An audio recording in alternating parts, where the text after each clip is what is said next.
what I'm going to do here is go over a bunch of special scenarios where your ordinary combined rates equation, which is this, 1 over t equals 1 over a plus 1 over b, where this ordinary equation doesn't quite fit the problem that you're given for a variety of reasons. Maybe you have multiple workers that require more than just a and b. Maybe you have multiple jobs.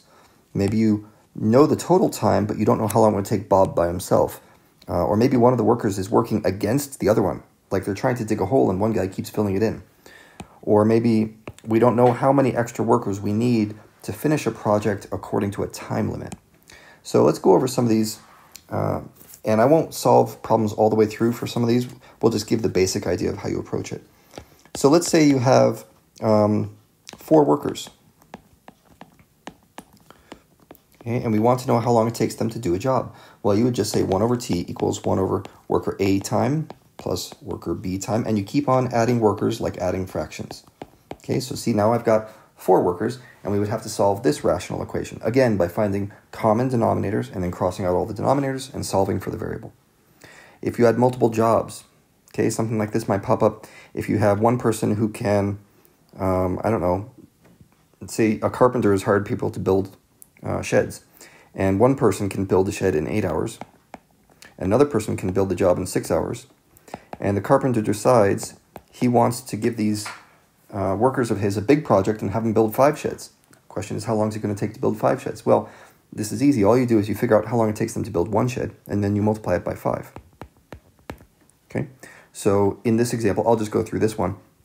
We would find common denominators for everything. My common denominator that I want is 48t. Okay, so that means 48 over 48t equals 6t over 48t plus 8t over 48t. If you don't see where I got those numbers, pause the video, go through the process of finding a crazy one, and convince yourself of what I just wrote. Now we're going to cross out all those common denominators. Okay, and then we have our equation up here, which is just, give me my pen, which is 48 equals 6 plus 8 is 14t. Okay, so that means t equals 48 over 14, which is 24 over 7. Okay, that's t. But if it's 5 jobs, then you have to say, well, the time required is 5t. So that's going to be 120 over 7. Okay, so that's how we do multiple jobs. You just multiply it by however many jobs there are. Now, if I want to find out how much time it takes one worker by themselves, it's just a rational equation. We put everything in our combined rates equation. Let's say we have a little information. Let's say the total equals 10 hours, and person A equals, I don't know, 8 hours. What is person's B time? So you just set up your equation the same way as you would before. 1 over t equals 1 over A plus 1 over B. And now you plug in the numbers. So that's 1 over 10 equals 1 over 8 plus 1 over B. And now you're looking for common denominators. And then once you find the common denominators, you're going to cross out all the denominators and solve the equation. Okay, so I'm not going to go through that one. You can use this example right here with the multiple jobs if you need a reminder of how to solve rational equations. But let's keep on going. Let's say we've got a working against problem. And I don't know, there's all sorts of ways you could imagine someone working against someone else. And this isn't just the case of someone being slow. This is the case of someone actually undoing work. So I'll use the example of a leaky pool. Let's say someone is trying to fill a pool with a hose. Okay, here's my pool, and I've got a hose going into the pool, and it's filling it up. But there's also a drain, right?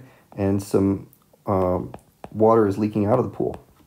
So the question is, how long does it take to fill up the pool, even given that it's a leaky pool? So we have to know the fill time. So let's say fill equals 10 hours. Let's keep these numbers simple. And empty, say the leak is fairly small, it would take 30 hours to empty the pool. How long is it going to take to fill this pool up with a leak in it? So what you do is you take your 1 over t plus 1 over, not plus, it's still the same equal sign. 1 over t equals 1 over a plus 1 over b, right? That's our combined rates equation. And now we plug in our numbers. So 1 over t equals, I'll use a for my fill time, 1 over 10. And because the emptying is the opposite action, right? It's counterproductive. It's going in the opposite direction from the normal work. I'm going to do 1 over negative 30. Okay, 1 over t equals 1 over 10 plus 1 over negative 30. It's negative work. And now you would go through and solve that problem, probably finding some, I think 30t is a common denominator, negative 30t. So we're going to say negative 30 over negative 30t equals negative 3t over negative 30t plus t over negative 30t. Okay, negative 30t was my common denominator. And now I cross everything out the way we've done before. And what's left? Well, we have negative 30 equals negative 3 plus 1. That makes negative 2t. So t equals 15 hours. So you see that leak is going to get in the way of filling up the pool. It won't fill up in 10 hours like we expect. That's how you do a negative work problem, or a working against problem. I don't know if there's a good name for those. And then last example, how many extra workers do we need? So this is a case where you say, I don't know, say we're moving somebody into their house, and their van just arrived from out of state, and here we go, we got a big moving van here. Okay, and we got lots of people, and the question is, how long are we going to need to empty this van? And let's say the guy who just moved in is going to take 20 hours to do it by himself. He's a fast worker. He would do it in only 20 hours. And he wants to get this thing done today so he can return the van. So he hires a bunch of helpers. Okay. And he thought he was fast, but these guys are pros. They could each do it in 15 hours. And there's as many of them as he wants. So the question is, how many of them does he need to hire to finish the job in 5 hours? So the job needs to be done in 5 hours. How many workers should he hire? They're faster than he is, but he's still going to help. So the way we do this is we do 1 over t equals 1 over a plus, so a is this guy. Okay, this is a. And these guys over here, these are all b. They're all going to work at exactly the same rate, 1 over b. So 1 over b is 1 worker. 1 over b is 2 workers. 1 over 3 is 3. 1 over b is 3 workers. I don't know how many of them I need. Okay, so let's call this a question mark. How many of those workers do I have? Well, I can declare a variable called n. N is the number of workers I have. Okay, so let me write this equation this way. If I have 17 workers, it would look like this, where n equals 17, right? So now we solve this equation, and let's go ahead and try that. I need to finish this job in 5 hours, right? So 1 over 5 equals 1 over this first guy, let's call him Andy, plus n divided by b. b is how much time the professionals take. So now we can solve this equation. This isn't too bad.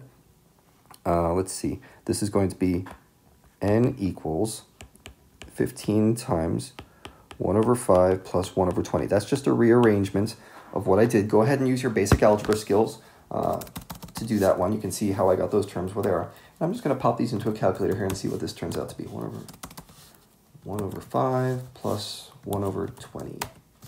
Okay, so I got n equals 3.75. So I need 3 3/4 workers. Well, remember, I need it done in 5 hours or less.